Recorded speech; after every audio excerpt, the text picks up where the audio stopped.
Os 14 pontos, como eu disse, começam com uma introdução, aparecem os 14 pontos e, por fim, o Wilson faz uma conclusão, batendo na tecla sobre a importância de a Alemanha perceber que os aliados não têm interesse de riscá-la do sistema internacional. Que é daí que surge a concepção de que a paz proposta seria uma paz não punitiva, né, mas simplesmente uma paz que assegurasse uma paz de longo prazo no sistema internacional. Devido à importância do final do discurso, em particular as mensagens que ele passa para a Alemanha, eu resolvi apresentar para vocês aqui alguns desses trechos que eu considero mais significativos. Wilson diz no final do seu discurso: nós não temos alguma inveja da grandeza alemã. E não há nada nesse programa que a obstrui, que obstrui a grandeza alemã, evidentemente. Nós não queremos prejudicá-la ou nem bloquear de qualquer maneira sua influência ou seu poder legítimos.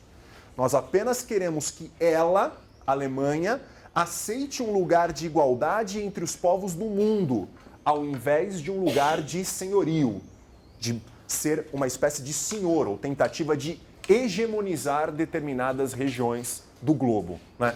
Esse último trecho do discurso dos 14 pontos vai ser enormemente publicizado na Alemanha, como uma concepção de que a paz que seria construída em Paris era uma paz que não visaria riscar a Alemanha do mapa do sistema internacional, como uma potência efetivamente, tá? Bom, esses são, em termos bem gerais, os aspectos que os 14 pontos trazem. No final de 1918, os impérios centrais se rendem, a Alemanha é a última a se render, e para se render, os alemães assinam um armistício com os aliados, no dia 11 de novembro de 1918. Esse armistício, ele possui vários pontos, para ser mais específico, 35 pontos que o armistício que a Alemanha assinou com os aliados possuía em novembro de 1918.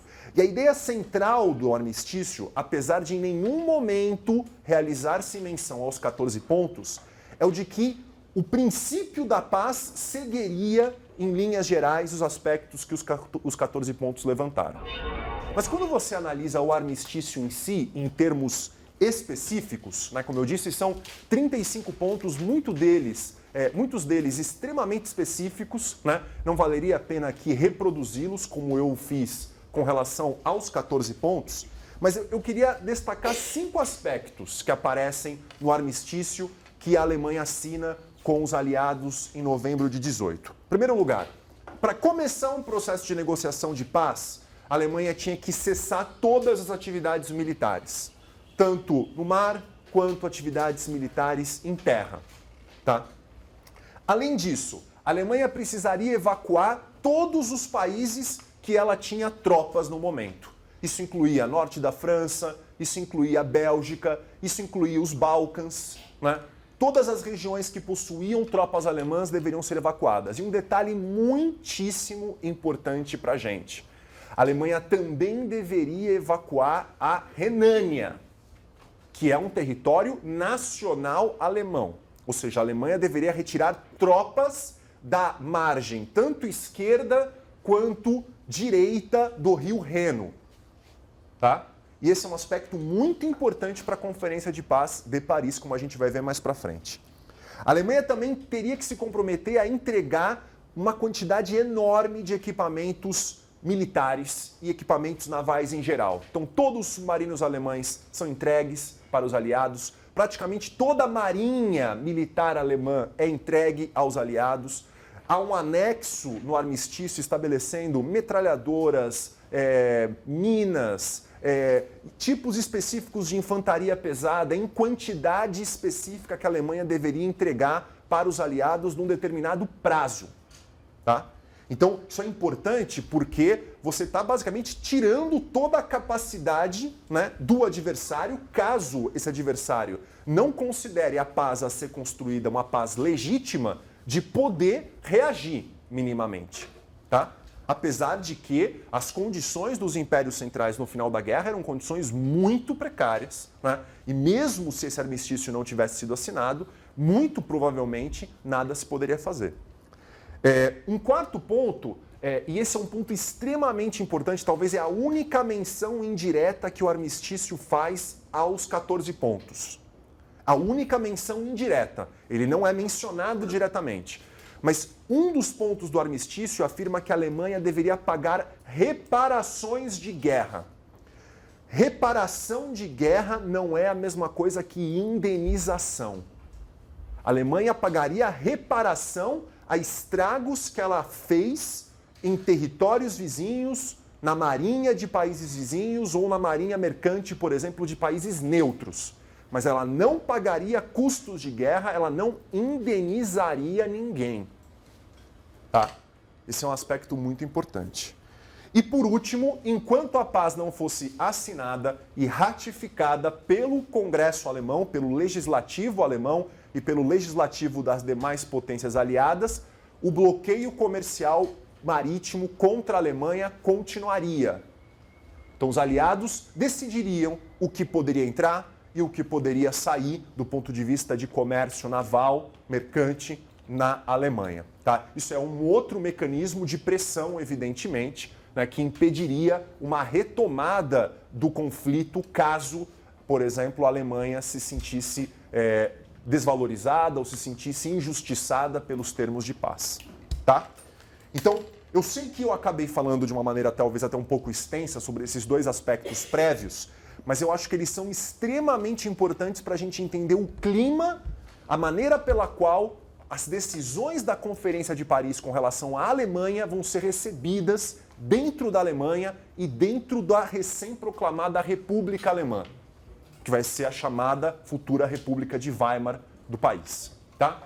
Dito isso, a gente pode agora falar sobre as decisões da conferência. Então eu vou dividir as decisões em basicamente dois grupos, na verdade 3 grupos. Decisões referentes à Alemanha, decisões referentes ao Império Austro-Húngaro e decisões referentes ao Império Turco-Otomano. Tá? Vocês provavelmente sabem mais, até porque é um aspecto muito batido, a própria historiografia trata muito disso, das decisões referentes à Alemanha. Apesar de nós não podermos tratar especificamente das demais decisões, como elas foram construídas, eu acho que é importante para vocês terem uma ideia da amplitude da Conferência de Paris, mostrar também as decisões que acabaram estando relacionadas com a Áustria-Hungria e com o Império Turco-Otomano. Mas comecemos, como eu disse, pela Alemanha. Então, eu dividi as decisões em 3 grupos, basicamente. Decisões de ordem militar, decisões de ordem econômica, decisões de ordem territorial, dispositivos territoriais. Do ponto de vista militar, o que eu gostaria de destacar para vocês? Em primeiro lugar, as várias limitações e ou proibições armamentistas que a República de Weimar deveria seguir. Né? Então, por exemplo, do ponto de vista de proibição de aviação militar, proibição de utilização de submarinos em sua marinha, proibição de ter um Estado maior permanente para planejar, pensar guerra, estratégias de guerra. Né? Então há algumas proibições de construção de tanques, de infantaria pesada. Né? Então há um conjunto de proibições armamentistas, mas também limitações armamentistas. A Alemanha teria que ter um exército limitado a 100 mil homens. Esse exército não poderia envolver um serviço militar obrigatório, era um exército de voluntários, com no máximo 12 anos de trabalho nas Forças Armadas Alemãs. Tá? Isso não incluiria contingente policial, mas evidentemente 100 mil homens é um número bastante reduzido, sobretudo se a gente lembrar do número de soldados que participaram da Primeira Guerra, inclusive soldados mortos. Tá? Outro limite importante tem a ver com a questão da Marinha Alemã. A Marinha Alemã continua existindo, mas também com várias limitações em números de embarcações. Então há limites e proibições armamentistas e, além disso, um outro aspecto fundamental do ponto de vista militar é que a Alemanha não poderia nunca mais militarizar a Renânia. Nunca mais poderia construir fortificações e manter unidades militares na região da Renânia, o que inclui toda a margem esquerda ali do Rio Reno, entre Rio Reno e a fronteira entre a Alemanha, a França, a Bélgica, pegando também o sul da Holanda, e também 50 quilômetros para dentro da margem, no caso, né, ali a margem, perdão, esquerda, como a gente vai ver no mapa. Então ela tem que manter essa região da Renânia, ou em torno do Rio Reno, permanentemente desmilitarizada. Sendo que a margem esquerda do Reno vai ficar, em parte, ocupada por exércitos aliados. Então, desmilitarização permanente, e como eu vou mostrar no mapa daqui a pouco para vocês, ocupação dos aliados por um determinado período de uma das margens do Rio Reno. A ocupação ficaria até 15 anos. Havia programação para essa desocupação acontecer. Parte sairia em 5 anos, parte sairia em 10 anos e parte sairia em 15 anos. Isso se a Alemanha respeitasse os termos do Tratado de Versalhes, por inteiro. Senão, a ocupação dos aliados poderia ser prolongada na Renânia. Aí você me pergunta, mas por que essa preocupação estratégica com a Renânia? Eu imagino que, não só observando o mapa com mais cuidado, mas também pensando como as decisões foram construídas, essa resposta vai ser, digamos assim, discutida entre nós, vai ficar mais clara. Do ponto de vista econômico, e esse é um aspecto central, a Alemanha teria que pagar não apenas reparações, ela teria que reparar os países que sofreram perdas materiais, tá? Seja na sua marinha ou perdas, por exemplo, destruição, né, física dos seus territórios, mas também deveria pagar a indenização de guerra. E a indenização serviria para o quê? Para cobrir determinados custos de guerra que os beligerantes tiveram. Quais custos? Basicamente, pensões para viúvas, pensões para feridos. Isso seria colocado numa conta de indenização de custo de guerra que a Alemanha deveria pagar. Então, nesse sentido, foge da perspectiva wilsoniana dos 14 pontos e que estava implicitamente contida no armistício que a Alemanha assinou. Tá? E do ponto de vista territorial, a Alemanha perde todas as suas colônias, o que não é, né, muita coisa. O Império Colonial Alemão, como vocês sabem, não era tão extenso, mas perde também vários territórios na Europa, né, que corresponde aí mais ou menos 10% da sua população e um pouco mais de 13% do seu território. Tá? Eu sei que colocando dessa forma, às vezes não fica muito claro para visualizar todas essas sanções que a Alemanha é obrigada a ratificar em Versalhes. Como eu disse, olhando no mapa, eu não sei se todo mundo vai conseguir enxergar, de qualquer forma, ele vai ficar disponível para vocês poderem analisar com calma em casa. Mas no mapa a gente consegue visualizar de uma forma mais evidente as disposições territoriais e parte das disposições militares que eu comentei com vocês. Então, o que está em azul aqui no mapa, né, essas regiões em azul no mapa, são territórios que a Alemanha perdeu. Né? Então aqui você tem, por exemplo, a Alsácia e Lorena, que é restituída à França, né?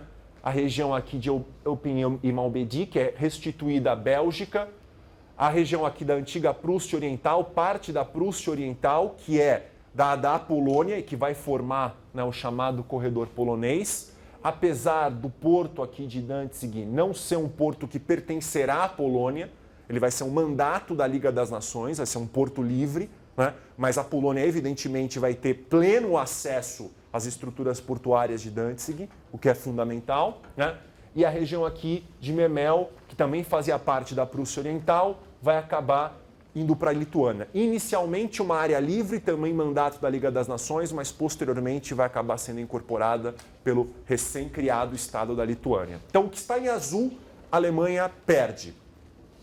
O que está listrado, ou seja, isto aqui, isto aqui, isto aqui, isto aqui, são regiões que inicialmente ficam sob controle da Liga das Nações, né, e que realizam plebiscitos e que decidem ser integradas à Alemanha.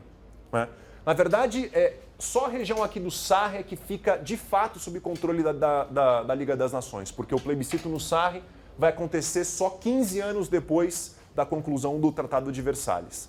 Essas outras regiões, os plebiscitos vão acontecer basicamente no início dos anos 20. Tá? Então, aqui a região da Silésia, parte da Silésia volta para a Alemanha, né? Parte do sul da Prússia Oriental aqui volta para a Alemanha. Aqui a disputa com a Dinamarca, o Ducado de Schleswig, a parte sul fica com a Alemanha e, como eu disse, a região do Sarre, que por 15 anos foi um mandato da Liga das Nações, volta também para a Alemanha em 1935. Tá? Então, as regiões azul ela perde, algumas regiões são submetidas a processo de plebiscito e aquilo que está listrado é que a população local votou a ser reincorporada pela Alemanha. Aquilo que está apenas com listas azuis é o que a população local votou para não ser incorporado à Alemanha. No caso, ser incorporado a quem? Parte da Silésia, a Polônia, parte de Schleswig, a Dinamarca. Certo? E aí você me pergunta, bom, e o resto ali, aquela região listrada ali mais maior, né? Que está, na verdade, não dá para vocês visualizarem, mas são listas cinzas, né? O que esta região em particular aqui representa? Esta é o que, pessoal? A Renânia. Esta é a Renânia. Essa é a região, portanto, que tem que ser permanentemente desmilitarizada, de acordo com os termos do Tratado de Versalhes. E essa região permanentemente desmilitarizada, na sua região aqui oriental, ou seja, no lado esquerdo das margens do Reno, ela será ocupada por um determinado período por tropas aliadas. Tropas belgas, tropas britânicas, tropas francesas e tropas norte-americanas. As partes mais ao norte vão ser desocupadas mais cedo. As partes mais ao sul, próximas, portanto, à fronteira do centro da Bélgica e do norte da França, serão desocupadas mais tarde, com 15 anos. Tá? Deu para visualizar mais ou menos as disposições territoriais e militares mais gerais?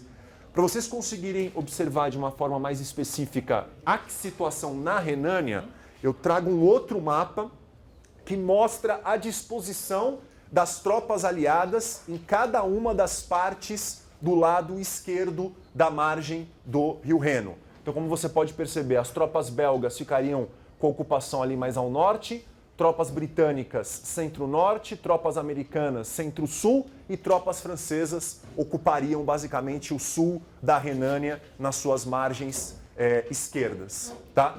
E o que você vê aqui como praticamente, imagino, algo laranja, mostarda, é o território que na sua margem direita do Reno tem que estar desmilitarizado. Não vai ser ocupado por tropas aliadas em nenhum momento, mas tem que estar permanentemente desmilitarizado. É claro que quando as tropas aliadas saírem da margem esquerda, evidentemente que essa região também tem que permanecer desmilitarizada. Essas regiões específicas, né, com laranja mais escuro, são as passagens do rio, né, em que especificamente nenhum tipo de fortificação poderia ser reconstruída, que havia e que, portanto, deveria ser destruída e ou não construída novamente. Tá? Então, basicamente, e aqui a Alsácia-Lorena, né, que é restituída à França, como eu disse anteriormente. Bom, essas são as disposições com relação à Alemanha. Agora vamos olhar as disposições com relação a outros beligerantes derrotados, tá? Particularmente agora a Áustria-Hungria. Quando a gente fala sobre Conferência de Paris, pensa-se normalmente no Tratado de Versalhes, porque de fato é o tratado mais importante negociado e construído, costurado nessa conferência. Mas na verdade, sobretudo após a assinatura de Versalhes, a assinatura de diversos outros tratados para outros dos países beligerantes derrotados, né? Que é o caso de Saint-Germain, de Neuilly, de Trianon, de Sèvres. Todos esses tratados que correspondem ao primeiro caso, a Áustria, tratado de paz com a Bulgária, com a Hungria, com a Turquia moderna, são assinados depois de Versalhes. Os dois primeiros assinados no final de 19 e os dois últimos meados de 1920. Com um detalhe: o Tratado de Sèvres, que a gente vai discutir daqui a pouquinho, que estabelece os termos de paz para a Turquia, ele não vai vigorar por muito tempo. Muito pelo contrário. Devido a uma revolta militar que ocorre na Turquia em resposta aos termos draconianos desse tratado, assina-se um novo tratado em 1923, né, que mudará substancialmente os termos de paz estabelecidos por Sèvres para a Turquia. Tá? O que você vai ver nesses tratados, em todos eles, né, por exemplo, no caso daqueles que se referem ao Império Austro-Húngaro e no caso também do Império Turco-Otomano, eles legitimam a desintegração desses impérios. Desintegração que já estava acontecendo de fato quando a Conferência de Paris reunia-se. Né? Então, de uma certa maneira, não é que os vitoriosos realizam a desintegração. O processo de desintegração já estava ocorrendo por revoltas locais, proclamações de independências específicas, quando a conferência reunia-se. Então, é mais uma legitimidade que é dada a essa desintegração do que propriamente as potências criando essa desintegração. Né? A Bulgária, como a gente vai ver, também tem algumas perdas territoriais, como eu vou mostrar no mapa para vocês. Além disso, tal como acontece com Versalhes, todos esses tratados impõem limitações militares para os países derrotados, limitação em termos de número de tropas, no caso dos países que tinham marinha, limitação à marinha, né? Limitação do ponto de vista de Estado Maior, de produção armamentista e também pagamento de reparações. Tá? Então, é quase que uma réplica, né? uma cópia do que acontece com Versalhes. Você vai ter também ali artigos, cláusulas específicas de limitação armamentista, proibição armamentista e pagamento de reparações. Certo? Vamos então ver o que acontece com aquele Império Austro-Húngaro grande que nós discutimos bastante, sobretudo na última aula, quando nós falamos sobre as questões de curto prazo, né, das origens da Grande Guerra. Então, do Império Austro-Húngaro, o que sobra? Né? Você tem o surgimento de uma Áustria e de uma Hungria independentes, que basicamente coincidem, né, com Áustria e Hungria contemporâneas, né? E regiões ao norte, ao leste, ao sul incorporadas por terceiros países. Alguns deles, no caso da Polônia, que nem existiam antes da Primeira Guerra Mundial. Né? Então, por exemplo, aqui a Sérvia vai incorporar a região da Bósnia, que foi o epicentro inicial do conflito, como nós vimos, vai incorporar também a região da Croácia e da Eslovênia, formando o reino dos sérvios, croatas e eslovênios no final da Primeira Guerra Mundial, que vai ser batizado oficialmente como Iugoslávia só em 1929. Então isso aqui é o que vai dar origem à futura Iugoslávia. Tá?